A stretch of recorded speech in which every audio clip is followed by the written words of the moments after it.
সেদিন ঋতুর পছন্দের মুরগি খিচুড়ি ছিল, আজ আমার পছন্দের গরু খিচুড়ি, গরুর গোস আর আছে খিচুড়ি।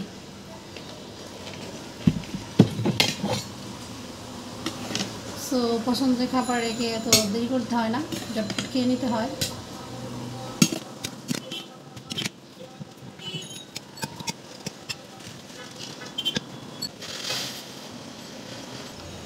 বৃষ্টি আসলে খিচুড়ি রান্না করতে ইচ্ছে করে। আজকেও বৃষ্টি ছিল, তাই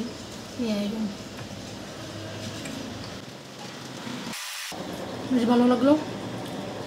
আজ এই পর্যন্ত, সবাই ভালো থাকবেন, আল্লাহ হাফেজ।